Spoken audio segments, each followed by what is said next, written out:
बिहार से इसकी शुरुआत हुई है तो बिहार पे ही फोकस करेंगे। बिहार में जातीय जनगणना के आंकड़े सामने आने के बाद अब आरजेडी के राष्ट्रीय अध्यक्ष लालू प्रसाद यादव ने आरक्षण को लेकर बड़ा दावा कर दिया है।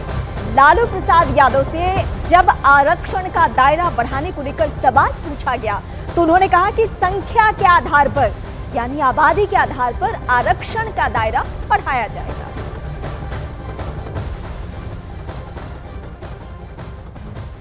क्या रिजर्वेशन के दायरे को 50% कैप को बढ़ाया जाएगा?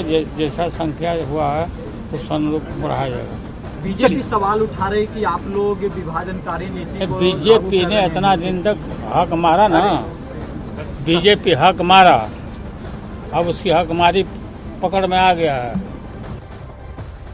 लालू यादव ने जिस आरक्षण की बात कही है, कल इसी बात को लेकर कांग्रेस नेता अभिषेक मनु सिंघवी ने सवाल उठाया था। अभिषेक मनु सिंघवी ने बाकायदा एक ट्वीट लिखा, जितनी जिसकी भागीदारी उसका उतना हक का समर्थन करने वाले लोगों को पहले इसके परिणामों को पूरी तरह से समझना होगा। इसका आखिरी परिणाम बहुसंख्यक बाद में होने वाला है। हालांकि बाद में कांग्रेस ने इसे अभिषेक मनु सिंघवी की निजी राय करार दिया और बाद में प्रेशर के बाद उन्होंने ये ट्वीट बाकायदा डिलीट भी कर दिया। सिंघवी ने अपना ट्वीट इस वक्त डिलीट कर लिया है। बड़ी बात यह है कि राहुल गांधी पहले ही जातीय आरक्षण का समर्थन कर चुके हैं। तो दरअसल सिंघवी ने ट्वीट कर लिखा था कि अवसर की समानता कभी भी परिणामों की समानता नहीं होती है। जितनी जिसकी भागीदारी उसका उतना हक का समर्थन करने वाले लोगों को पहले इसके परिणामों को पूरी तरह से समझना होगा। इसका आखिरी परिणाम बहुसंख्यक बाद में होगा, जो कि कांग्रेस पार्टी के लाइन से बिल्कुल ये अलग ट्वीट था और इसीलिए इसे डिलीट करना पड़ा।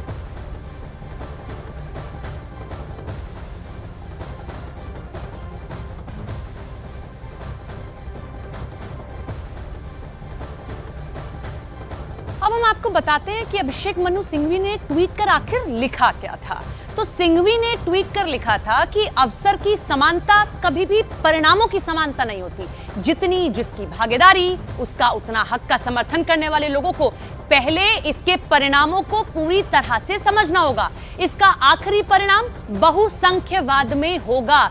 अभिषेक मनु सिंघवी ने यह ट्वीट किया। इसके बाद कांग्रेस ने यह कहा कि यह उनकी निजी राय हो सकती है, लेकिन कांग्रेस समर्थन करती है जातिगत जनगणना का। ऐसे में अभिषेक मनु सिंघवी ने बाद में इस ट्वीट को डिलीट भी किया, लेकिन अभिषेक मनु सिंघवी के इस ट्वीट के बाद सभी ने सवाल खड़े करने शुरू कर दिए थे कि कैसे कांग्रेस का दो स्टैंड इस पर दिखाई दे रहा है। एक तरफ अभिषेक मनु सिंघवी ये कहते हैं कि इसका समर्थन नहीं होना चाहिए, दूसरी तरफ राहुल गांधी खुलकर इसका समर्थन कर रहे हैं।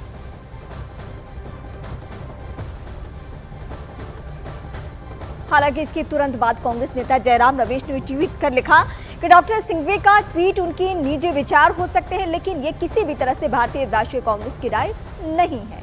ये कहा जयराम रमेश ने। उन्होंने भी ट्वीट की जो बातें लिखी है वो भी हम आपको बता रहे हैं। यानी कांग्रेस पार्टी के लाइन से बिल्कुल अलग ट्वीट किया था अभिषेक मनु सिंघवी ने और इसीलिए उन्हें बाकायदा ट्वीट डिलीट भी करनी पड़ी। बड़ी बात यह है कि राहुल गांधी का स्टैंड क्या है, तो आपको बता दें राहुल गांधी पहले ही जातीय जनगणना का समर्थन कर चुके हैं।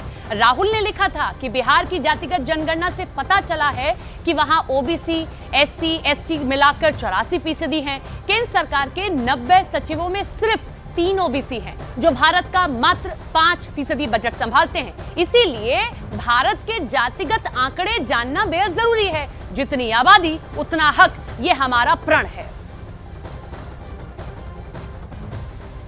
जातीय जनगणना पर कांग्रेस में जारी दो राय को लेकर बीजेपी ने भी चुटकी ली है, तंज कसा है। बीजेपी नेता अमित मालवीय ने तो लिखा कि कांग्रेस ने अभिषेक मनु सिंघवी को अपना ट्वीट हटाने के लिए मजबूर किया, क्योंकि ये उन हैंडआउट से अधिक समझ में आ रहा था जो राहुल गांधी इन दिनों पढ़ रहे हैं। आप इसे तानाशाही कह सकते हैं, लेकिन राहुल की लोकसभा सदस्यता की विफलता के बाद कांग्रेस और डॉक्टर सिंघवी के बीच अविश्वास स्पष्ट है।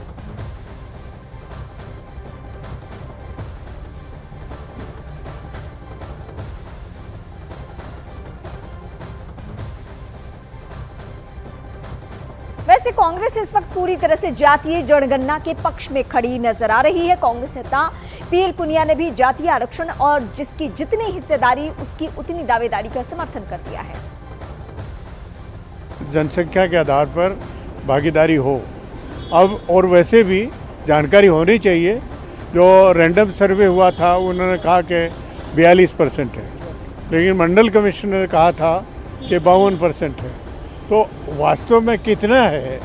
अब बिहार में 63% ओबीसी का संख्या आती है, गणना आती है, तो बाकी जगह भी कम ज़्यादा जहाँ भी जितना भी होगा तो उसके हिसाब से वहाँ की राज्य सरकारें प्लानिंग कर सकती हैं। जाति जनगणना को लेकर उत्तर प्रदेश से इस वक्त की सबसे बड़ी खबर हम आपको बताएंगे। कांग्रेस नेता अजय लल्लू ने बिहार की तरह यूपी में भी जाति जनगणना कराने की मांग की है। अजय लल्लू ने इसके लिए मुख्यमंत्री योगी आदित्यनाथ को बाकायदा एक पत्र लिखा है। पत्र में ये मांग की है कि उत्तर प्रदेश में भी जातीय जनगणना होनी चाहिए। देश का सबसे बड़ा प्रदेश है उत्तर प्रदेश, राजनीति के लिहाज से बहुत ही ज्यादा अग्रेसिव प्रदेश आप उसको कह सकते हैं। अब वहां पे ये मांग उठ रही है तो किस तरीके से इसे लिया जाता है, ये सवाल अहम है। तो इस वक्त हम आपको बता रहे हैं कि ये लड़ाई कैसे आगे बढ़ रही है। बीजेपी जहां जातीय जनगणना के खिलाफ है, वहीं एनडीए में बीजेपी के सहयोगी दल इसकी वकालत कर रहे हैं। अपना दल एसपी अनुप्रिया पटेल का कहना है कि वो उनकी पार्टी हमेशा से इसके पक्ष में रहे हैं। वहीं एलजेपी रामविलास के नेता चिराग पासवान ने इसके समर्थन किया।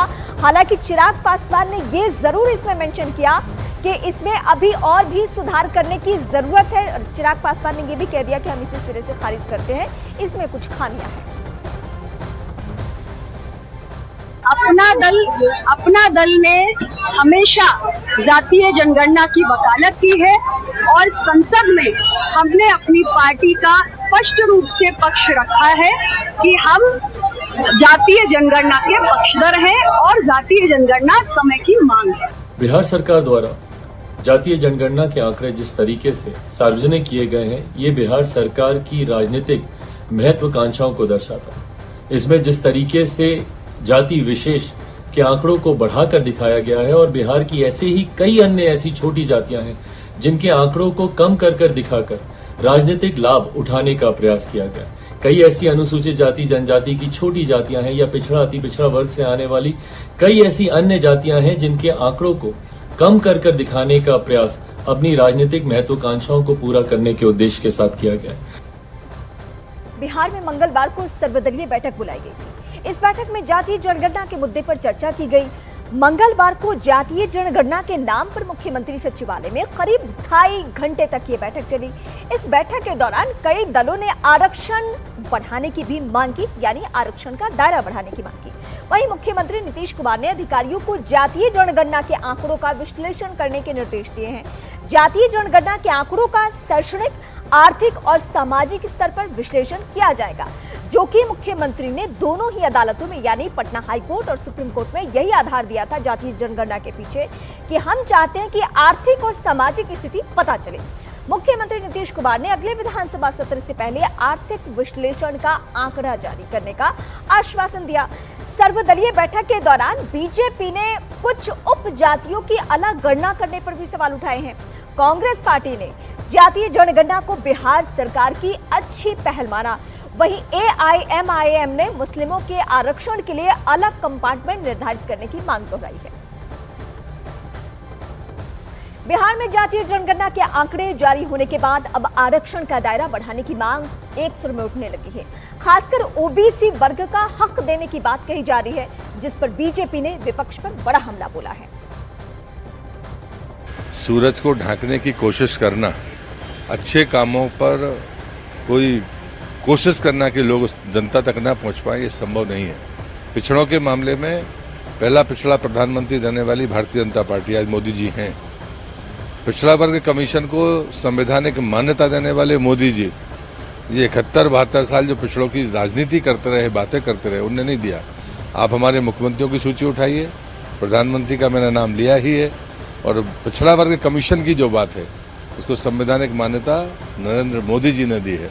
और इसलिए मुझे लगता है कि चर्चा करना और उस नेतृत्व को सबलता देने का काम भारतीय जनता पार्टी करती है, और वोट का लालच लेकर बटोरने का काम ये गठबंधन करता है जिसकी आप बात कर रहे हैं। जातिगत जनगणना तो नहीं हुई है, सर्वेक्षण हुआ है, सर्वे हुआ है, शायद किसी को कोई आपत्ति नहीं है, लेकिन उस पर जो लोग राजनीति कर रहे हैं, उसमें जो लोग कंपटीशन में लगे हुए हैं कि कैसे क्रेडिट लेने की कोशिश कर रहे हैं, वो मुझे लगता है कि उसके पीछे नियत में कहीं ना कहीं खोट है।